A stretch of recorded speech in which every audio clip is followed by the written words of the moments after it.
Hello friends, welcome back. तो friends, Sunday के एक नए टेक Q&A वीडियो में फिर से आपका बहुत बहुत स्वागत है। आज है संडे और संडे के इस वीडियो में मैं आप लोगों के कुछ इंटरेस्टिंग क्वेश्चंस के आंसर देता हूं, आपके कुछ डाउट्स क्लियर करने की कोशिश करता हूं। तो चलिए करते हैं आज के क्वेश्चन आंसर शुरू।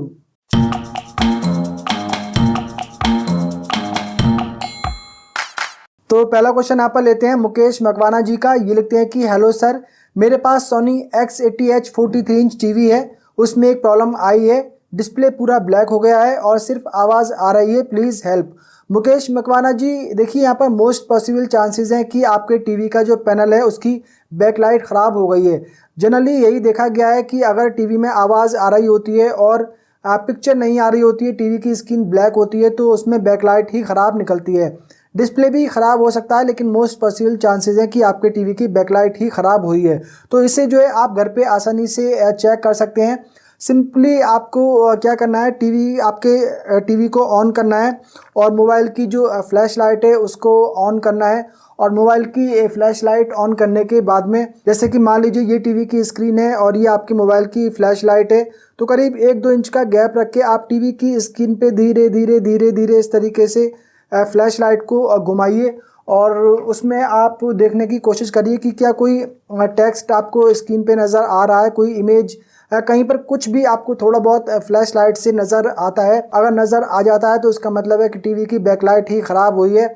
और अगर कुछ भी नज़र नहीं आता है तो आप मानकर चलिए कि फिर आपके टीवी का पैनल ख़राब हुआ है। अब पैनल में भी यहाँ पे कुछ भी ख़राब हो सकता है, वो रिपेयरेबल भी हो सकता है और नॉन रिपेयरेबल भी हो सकता है। तो इस तरीके से आप उसे घर पे ही चेक कर सकते हैं। अगर यहाँ पे क्वेश्चन लेते हैं छायांशा जी का। ये लिखते हैं कि sir, Panasonic 1.5 ton 5 star inverter AC model 2024, मेरा रूम साइज 185 स्क्वायर फीट है, धूप ज़्यादा नहीं लगता है क्योंकि मेरा घर गांव में है, तो AC सही होगा?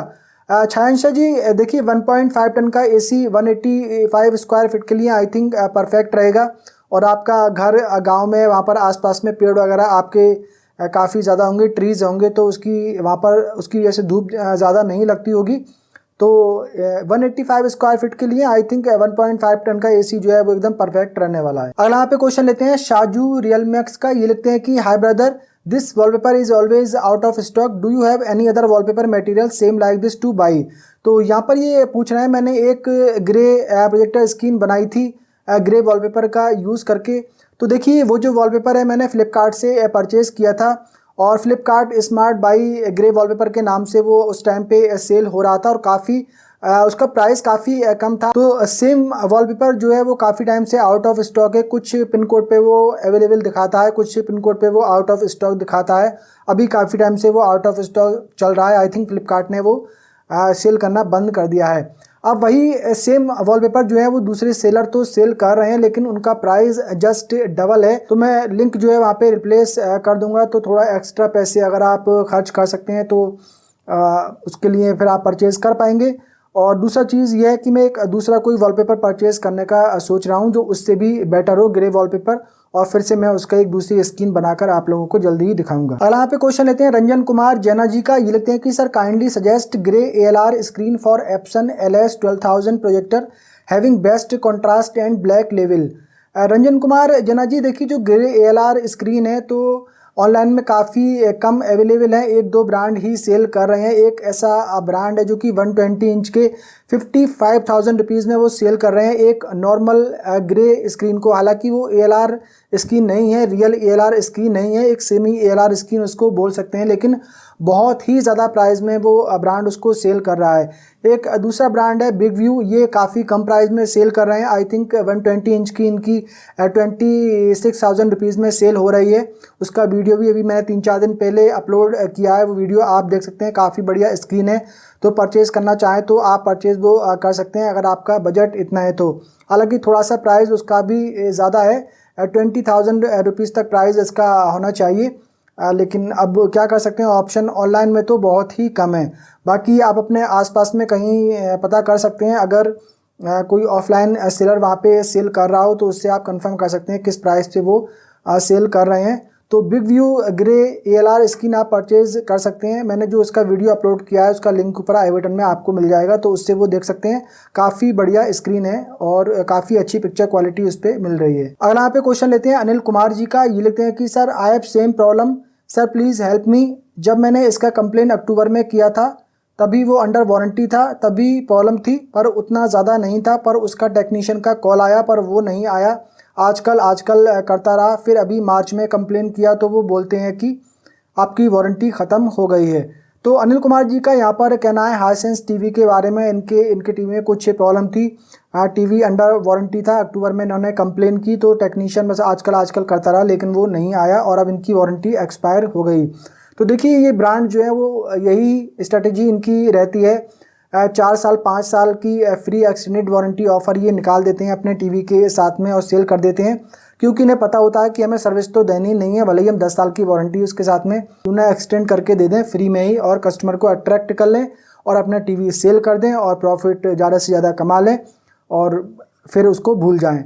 तो अब देखिए इसके बारे में मैं क्या हेल्प आपकी कर सकता हूँ। आपको ही कंप्लेन करनी है और आपके पास में कॉल की रिकॉर्डिंग वगैरह है, किस दिन आपने कॉल किया वो कॉल हिस्ट्री में है, आप उसके स्क्रीनशॉट वगैरह लेके रख लें, कॉल रिकॉर्डिंग है वो रख लें और फिर आप कंज्यूमर फोरम में कंप्लेन कर दें। कंज्यूमर helpline.gov www.consumerhelpline.gov.in पे लॉगिन करके आप वहाँ पे कंप्लेन कर दें, पूरी कंप्लेन अपने वहाँ पर लिख दें, तो मे भी वहाँ से आपको कोई सपोर्ट मिल जाए। अगला यहाँ पे क्वेश्चन लेते हैं रेडमी रियलमी जी का। ये लिखते हैं कि सर इसमें रिंकल्स लग रही हैं, ऐसा क्या सभी मोटराइज में होता है?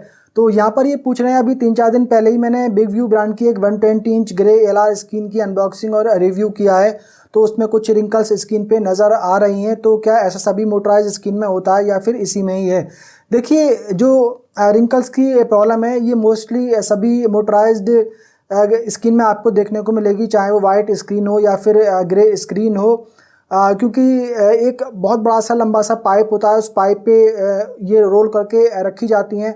अब जब कुछ भी आप उस पर किसी भी कपड़े को किसी भी चीज़ को आप रोल करके रखते हैं, थोड़ी बहुत उसमें रिंकल्स दिख जाती हैं। मेरे पास 4 स्क्रीन है, चारों में ही सेम प्रॉब्लम है, 2 वाइट स्क्रीन है, 2 ग्रे स्क्रीन है, तो सभी में ये प्रॉब्लम है। 2 और मेरे पास में स्क्रीन थी वो मैंने सेल आउट कर दी, उनमें भी इस तरीके की प्रॉब्लम थी। और एक मेरे पास में मैनुअल पुल डाउन स्क्रीन थी, इस तरीके से खींच के बाहर उसको निकालना पड़ता था, 124 इंच की स्क्रीन थी वो, उसमें भी रिंकल्स थी।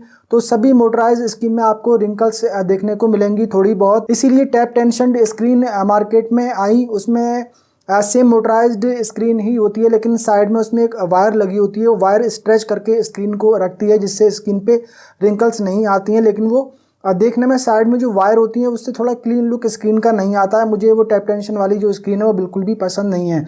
हालांकि ये जो रिंकल्स होती हैं इनका पिक्चर क्वालिटी पे कोई भी फ़र्क नहीं पड़ता है।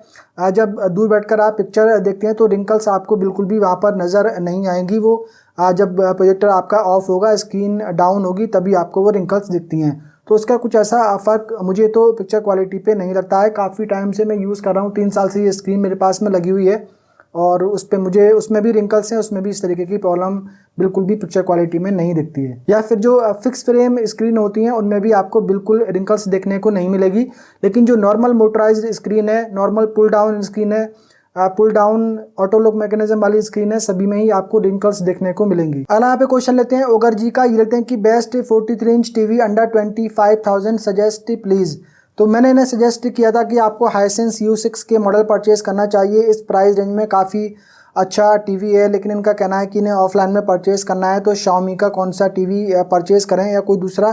तो देखिए ऑफलाइन में आपको परचेज़ करना है तो फिर आप Xiaomi X series 43 inch TV purchase कर सकते हैं। ऑफलाइन में तो आपको एक वही मिलेगा या फिर TCL का टीवी मिलता है जो आपको बिल्कुल नहीं लेना चाहिए। 1-2 ब्रांड के टीवी आपको ऑफलाइन में और मिल जाएंगे 25,000 रुपीज़ की रेंज में। बाकी थोड़ा बजट अगर आप इंक्रीज़ करेंगे 30,000 35,000 तक, तो आपको जो है LG सैमसंग के कुछ टीवी मॉडल ऑफलाइन में मिल सकते हैं, पैनासोनिक के भी कुछ टीवी मॉडल मिल सकते हैं। 25,000 रुपीज़ की रेंज में आप Xiaomi X सीरीज़ टीवी ले सकते हैं। अगला यहाँ पे क्वेश्चन लेते हैं संकेत राव जी का। ये लेते हैं कि Asif ji which is better UR9050 55 inch और UR7550 in terms of picture quality and overall experience. Also, how is QNED 75 in terms of a TV? Currently getting a deal of 68K for 55 inch variant. Is it a good deal TV or should one consider QNED 80 priorities picture quality? संकेत राव जी, देखिए LG UR9050 जो model है ये better है LG UR7550 model से। जो UR7550 model है इसमें डायरेक्ट LED बैकलाइट टेक्नोलॉजी मिलती है। UR9050 मॉडल में एज LED बैकलाइट टेक्नोलॉजी दी गई है। थोड़ा सा लुक्स एंड डिज़ाइन में भी आपको फर्क देखने को मिलेगा, थोड़ा सा स्लिम टीवी देखने को मिलेगा। ओवरऑल जो है वो LG UR9050 मॉडल ही बेटर है। यहाँ पर आपने लिखा है कि QNED 75 इंच मॉडल आपको 68K में मिल रहा है, 55 इंच का वेरिएंट। तो देखिए ये आई थिंक काफ़ी बढ़िया डील आपको यहाँ पर मिल रही है। जो LG के QNED टीवी है इसमें LG की नैनो सेल टेक्नोलॉजी और सैमसंग की QLED टेक्नोलॉजी दोनों को इंटीग्रेट किया गया है और उसके बाद में इसकी जो पिक्चर क्वालिटी है वो काफ़ी इम्प्रूव होकर आई है। बहुत ही बढ़िया पिक्चर क्वालिटी इन टीवी में मिलती है। यहाँ पर QNED 80 मॉडल से अगर इसे कंपेयर करेंगे तो जो QNED 75 इंच मॉडल है तो इसमें 60 हर्ट्ज रिफ्रेश रेट दिया गया है, जबकि QNED 80 मॉडल में 120 हर्ट्ज रिफ्रेश रेट दिया गया है।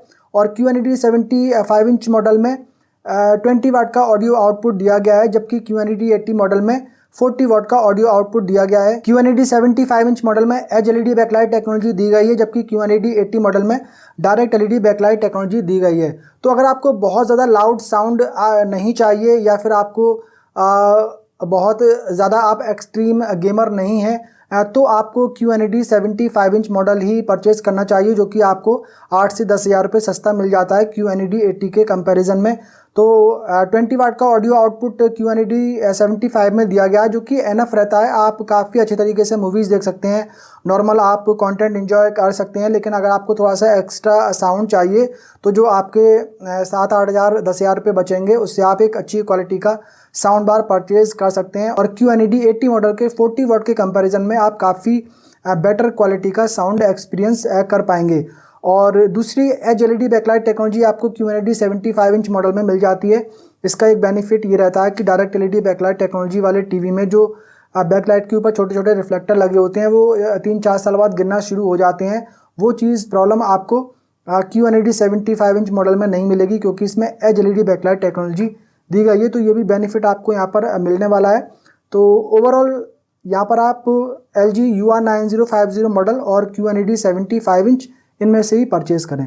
नेक्स्ट एंड लास्ट क्वेश्चन यहाँ पर लेते हैं एवरेज स्टूडेंट जी का। ये लिखते हैं कि इन्होंने यहाँ पर एक टाइम स्टैम्प दिया है 7 मिनट का। ये लिखते हैं कि still faded image in ambient light. तो जो बिग व्यू ब्रांड की 120 इंच ग्रे LR स्क्रीन का मैंने रिव्यू किया है, तो उसकी एक वीडियो की टाइम स्टैम्प उन्होंने दी है कि 7 मिनट पे जो मैंने पिक्चर क्वालिटी दिखाई है उसमें फेडेड इमेज दिख रही हैं। देखिए इस साइड में यहाँ पर वो ग्रे स्क्रीन मैंने लगाई थी और बिल्कुल अपोजिट साइड में 25 वाट की एक लाइट थी, एक हैंगिंग लाइट ये लगी हुई थी जो आपको यहाँ पर दिख रही है। इसकी डायरेक्ट लाइट स्क्रीन पे पड़ रही थी, उसके बाद भी काफ़ी बेटर पिक्चर क्वालिटी मिल रही थी एक वाइट स्क्रीन के कंपैरिजन में। अब देखिए होता क्या है कि मैं जो आँखों से अपने देख पा रहा हूँ, जो मैं रिकॉर्ड कर रहा हूँ, तो कैमरे में थोड़ा सा ISO हमें बढ़ाना पड़ता है, थोड़ी सी स्क्रीन और उसके आसपास का एरिया दिखाने के लिए थोड़ा सा जो हमें लाइट उसकी बढ़ानी पड़ती है कैमरे की। उस वजह से क्या होता है कि थोड़ी सी फेडेड इमेज आपको वहाँ पर दिखेगी, लेकिन जो एक्चुअल में आँखों से वहाँ पर देख पा रहा हूँ वो सेम चीज़ कभी भी किसी भी कैमरे में रिकॉर्ड नहीं होती है।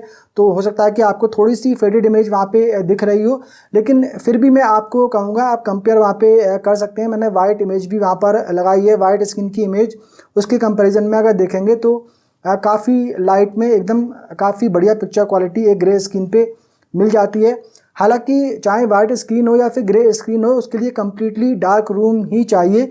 लेकिन थोड़ा ग्रे स्क्रीन का ही बेनिफिट रहता है कि आपको जो ब्लैक है वो आपको ब्लैक ही दिखेगा, उसका जो ब्लैक लेवल है वो इंक्रीज़ हो जाता है। और थोड़ी बहुत जो एम्बियंट लाइट की वजह से वाइट स्क्रीन पे जो पिक्चर क्वालिटी ख़राब होती है तो वो प्रॉब्लम आपको ग्रे स्क्रीन पे नहीं मिलती है। अब बिल्कुल ये कह देना कि ग्रे स्क्रीन पे आपको बहुत ही बढ़िया पिक्चर क्वालिटी मिलेगी सारी लाइटें ऑन करने के बाद में, ऐसा नहीं होता है। एक वाइट स्क्रीन के कंपैरिजन में ग्रे स्क्रीन बेटर रहती है। तो आज की ये क्वेश्चन आंसर का सिलसिला यहीं पर ख़त्म करते हैं। उम्मीद करता हूँ ये वीडियो आप लोगों को पसंद आया होगा। पसंद आया हो तो वीडियो को कर दीजिए लाइक एंड शेयर, और अगर आपने पहली बार हमारे चैनल पर विजिट किया है तो चैनल को कर लीजिए सब्सक्राइब, बेल आइकन को भी प्रेस कर दीजिए। मिलते हैं किसी अगले वीडियो में, तब तक के लिए बाय बाय।